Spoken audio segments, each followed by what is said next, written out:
Sananda. Let go and trust the universe. I am Sananda, and I come to be with you at this moment, to continue to remind you, just as in your previous discussion today.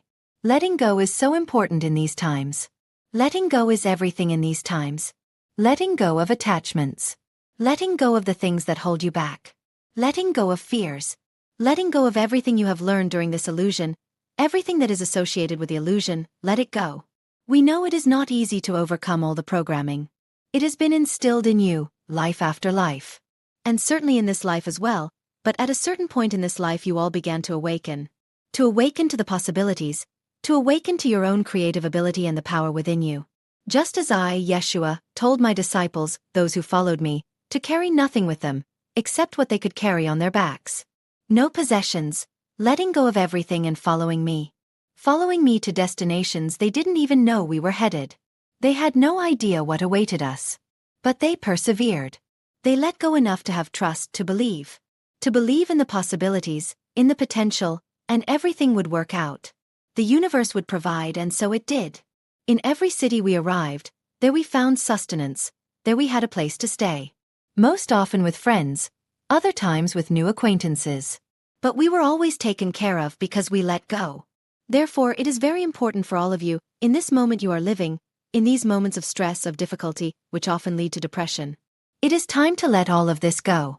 And to know that everything is exactly as it must be, in this precise moment. The more you understand and believe this, the more you will discover that every single moment going forward will bring you closer to that glorious future you have all envisioned. It is there. It is coming. It is promised. To reach this goal as an individual, you must let go. Let go of all preconceptions, all the old programming. Let the universe provide. Whenever you have a doubt of any kind, ask for help. Ask and it shall be given. Seek and you shall find. And knock and the door shall be opened. Everyone has heard these words before. But listening to them and trusting them are two different things. Learn to have trust. First trust yourself. Then begin to trust others and the universe to provide. Because it is always there. We are always there to help you when asked. Let go, my friends. Let go. You will discover that in this process of letting go, everything you have dreamed of will come true. I am Sananda. I leave you now in peace, love, and unity. May you continue to have trust. Once again, trust yourselves. Trust those who will assist you when you call upon us. For we are always there, within a whisper's reach. There is nothing wrong with you. How often do you find yourself depressed or anxious and then realize it's because you are judging yourself in some way? Perhaps you are ashamed or feel guilty about something you did. Or you keep thinking you shouldn't be so lazy, so selfish, so critical, so unhappy. You should meditate more. Eat less sugar. Exercise more. Essentially, you feel there is something wrong with you that needs to be fixed. What you might not understand is that an important aspect of spiritual awakening is realizing there is nothing wrong with you, just as you are. Of course, there might be things you could do differently, or misunderstandings you need to clarify, or other actions you would do well to undertake to set things in a better direction. But it is important to understand that there is nothing intrinsically wrong with you, just because you make mistakes, misjudge people, or don't feel like doing things you know you should do. Or even if you somehow say or do things that hurt others. And there is certainly nothing wrong with you if you experience negative emotions. Doing all these things is part of how beings evolve in this universe. They are part of the learning and evolution process. There are always constant challenges that motivate us to shift towards a higher frequency. And, in this process, making mistakes and having to correct them is naturally implied. Myths about humanity. Yet, in most cultures and religions of the planet, a very widespread myth is prevalent that human beings are somehow intrinsically imperfect. In the West, the concept of original sin is generally accepted in one form or another, sometimes consciously, but often unconsciously. Eastern religions teach karma. It is accepted that humans are naturally imperfect and therefore must learn to become more spiritual and ultimately achieve a form of perfection, enlightenment. It is believed that everyone must continue to live life after life in pain and suffering because in past lives they committed bad deeds for which they must pay. What all these traditions do not understand is that these teachings about humanity's intrinsic imperfections were initially brought to planet Earth thousands of years ago by hostile alien beings from another universe, often called archons. And that these powerful and technologically advanced beings gradually took control of humanity in various ways. How the dark forces managed to control us religious teachings. One way, as described above, was to begin inserting the message of humanity's intrinsically imperfect nature into the religious teachings that had already developed on the planet and to effectively create their own religions, with the same message. In recent decades, this message has managed to infiltrate many New Age spiritual teachings as well. It is often taken for granted that there is something naturally wrong within us and that therefore we must continue to fix ourselves, heal ourselves, and perfect ourselves to ultimately achieve enlightenment, or shift to 5D, whatever our belief may be. Karmic wheel technology. Another way these ancient beings took control was by creating the karmic wheel technology, designed to cause human beings to continue reincarnating over and over, making them forget what they had done in previous lives, which could have helped them learn from their mistakes. Ancient physiological technology. Another way they took control was by inserting an ancient technology into the human body. This technology has been described as an implant inserted, especially in the brain, designed to constantly create messages and sensations of shame, guilt, fear, judgment, and insecurity. This technology has also been described as the slave self. Not understanding the true nature or purpose of this technology, humanity simply labeled that in the brain the inner critic, assuming it was part of human nature. Beliefs about suffering. Another way humanity has been manipulated has been by encouraging certain beliefs about suffering, namely that it is not only necessary for evolution, but is actually positive. One belief is that, in order to learn and be motivated to do the right thing, we might first need to experience feelings of guilt, shame, or fear. Therefore, these emotions are actually positive, because they motivate us to move in the right direction. Another is the belief that we must suffer if we have caused suffering to someone else, as if that could help alleviate their suffering. This is rarely true. A feeling of revenge from the hurt person does not actually alleviate their suffering. It only continues to keep it at bay. Another belief some people have is that if there are people less fortunate than them in the world, they too must feel guilty and suffer, as if that could help those less fortunate people feel better. In general, it is believed that, because we are not perfect as we should be, suffering will help us improve ourselves. It will help strengthen character and make us more spiritual. Of course, sometimes, guilt, shame, or fear can probably motivate us to do what is right, but it is not necessary to feel these emotions to do so. We can simply, 1. Realize that we have done something we wish we hadn't. 2. Apologize to someone if they were hurt by what we said or did. And then 3. Correct our action. There really is no need to feel guilt, shame, or fear. There is no need to suffer in any way to be a good or spiritual person, or to evolve and awaken. You can simply correct what you did, with conscience, compassion for yourself and others, and then move on. So, by understanding all these ways in which the dark forces have created guilt, fear, and shame in humanity, we can see that they have done a phenomenal job convincing most people, especially souls on a conscious spiritual path, that there is something intrinsically wrong with them that they must somehow correct through constant work on themselves. The good news is that, with the current increase in the planet's frequency, you can now realize how you have been controlled and manipulated in these ways. You can free yourself from any belief you have had, that there is something wrong with you that you must constantly fix, heal, and perfect. This does not mean you can completely stop doing any healing work on yourself. The traumas you have experienced throughout your life certainly need to be addressed and healed. But it means you can do this work without starting from the assumption that there is something intrinsically wrong with you, that you must learn to do better, that you must somehow become a better human being. You simply need to commit to eliminating the false beliefs about yourself, so you can begin to remember the true essence of who you naturally are. A powerful and loving multidimensional being. Thanks to healing work, this true you can become increasingly clear and bright, shining through into your awareness. And, with the new high frequencies now flowing onto the planet, you can begin to do this much more easily. You can free yourself from guilt or shame about anything, and realize that, as an evolving soul, you will of course make mistakes that you will need to correct.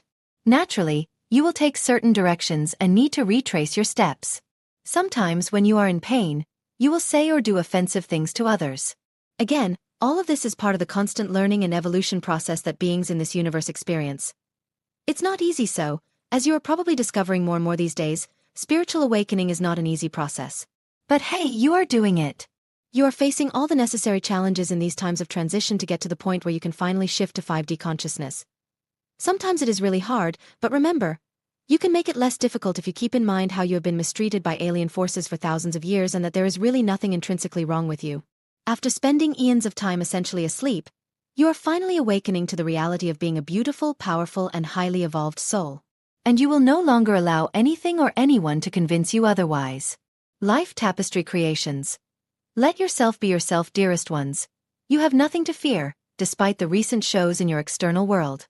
In 3D terms, this is an extremely frightening time. But for those of you who are going through or are about to go through the transition, it is the final passage beyond 3D. You have looked under the bed only to find there is no boogeyman. And you have discussed ad nauseum how scared you should be. Yet, here and there, the pieces are falling into place in ways you couldn't have imagined just a few days ago. Of course, you want to tap into the three-dimensional anguish so widespread in your external world, but whatever attempt you make, you constantly realize you are an observer, not a participant. Even if you physically participated in some of the three-dimensional events that have captured attention worldwide, you would find yourself on the outside looking in like watching a predator in a zoo. Although the predator is as dangerous as ever, you are not worried because you are protected by the zoo's barriers. Furthermore, you do not cut, jump, or break those barriers because you don't need to in order to feel complete. So it is for you now. You no longer have an inner need to interact with 3D quirks. Even if you tried to participate fully, your inner barriers would protect you from what has been. Your 3D life is over. You likely wish to help those who remain mired in three-dimensional fear, but even your best efforts have little or no effect. Your time in the trenches of fear is over.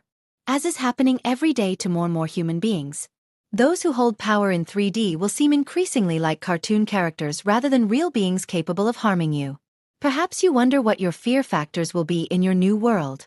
Your canvas is blank, but you will add meaningful colors for your new being when the time is right. Keep in mind that it would be very unusual, if not impossible, for you to use black, deep brown, or dark gray in the portrait of your new self. The colors you are most likely to choose will be vibrant and intense colors of joy or soft pastel colors of peace, or any combination of these. And this will remain true throughout your existence on Earth in this life. Three-dimensionality has always been covered in intense, deep colors, with occasional splashes of joy here and there. Now the opposite is true. Perhaps you have already discovered the need for a brighter existence through new clothes or new activities. Or perhaps you have felt the need to rest during this opportune time, with your final changes from three-dimensionality to the new version of you. During puberty, moods and actions change from minute to minute. Something similar is happening now. The difference is that you are no longer swinging back and forth between the third dimension and the new you, or between childhood and early adulthood. Your exploration is over because you have committed to creating a new you in a new world. So you will discover disinterest in what once required your full attention, including fear and anguish. At the same time, you will discover the need to explore your new dimensions. Those of you who are embracing this transitional phase are discovering a level of ease in life they previously thought impossible, because they are asserting themselves with their new creative abilities.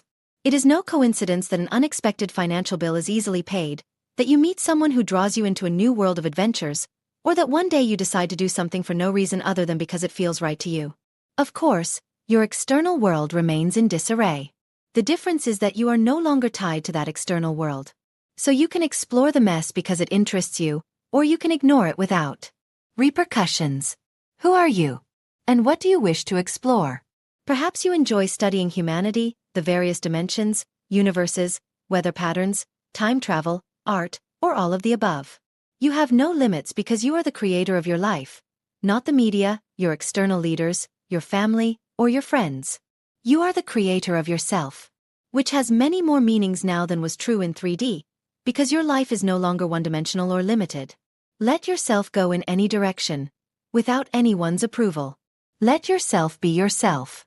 So be it. Amen. The Arcturian Group. Spiritual surrender. Dear readers, we bring these messages with love and the intention to provide information and guidance at a time when so many people are experiencing confusion, disappointment, anger, and even fear. You are not receiving accurate information about what is happening at this time because most of your information sources 1. Do not have accurate information, and 2. Are controlled and are not authorized to provide the real facts of many events. However, never doubt that a spiritual ascension is taking place. Step away from the three-dimensional fray and be observers watching the world process from your highest level of truth. Let the outer appearances help you identify false beliefs you may still hold about what you are witnessing. An observer does not ignore, approve, or support what they see happening, but recognizes it for what it is. The agony of the false three-dimensional energies that have sustained and maintained Earth's collective consciousness for a long time. By recognizing the underlying reality of a material appearance, you automatically bring light to a situation instead of fueling it with further energy. Spiritual surrender is a step in every person's evolution that begins when one realizes that to evolve into an awareness of truth and oneness, one must stop supporting the false three-dimensional narrative. It is difficult because it means stepping away and definitively abandoning the many well-supported three-dimensional games and concepts that have been part of one's life and are supported by family and friends. Spiritual surrender is not throwing up your hands in despair, choosing to give up and abandon yourself to three-dimensional situations, illness, pain, fear, lack, etc., in the belief of being powerless. Spiritual surrender is abandoning the false for the real. It is a state of consciousness ready and willing to let go of anything in the three-dimensional material world that has been accepted as power and reality. Spiritual surrender is the act of abandoning excessive attachments to people, places, and things, in the belief that they are necessary for one's completeness. A consciousness already full of three-dimensional beliefs about the lack of what is necessary to be loved, real, happy, fulfilled, and complete will automatically manifest as a lack of these things, while divine completeness, already fully present within us, awaits recognition. Remember, every person is a creator who creates from the contents of their own consciousness. God/divine consciousness has always been, will continue infinitely to be and express the fullness of itself simply because it is omnipresent reality. The world is full of appearances that would make you think otherwise, but that is the illusory game human beings have played for eons.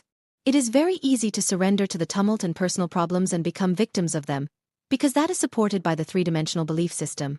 Earth's ascension and the consequent evolution of humanity are nothing more than the process of awakening from the dream, a dream that has ruled humanity for eons and has led to a universal hypnosis of duality, separation, and powers other than one power.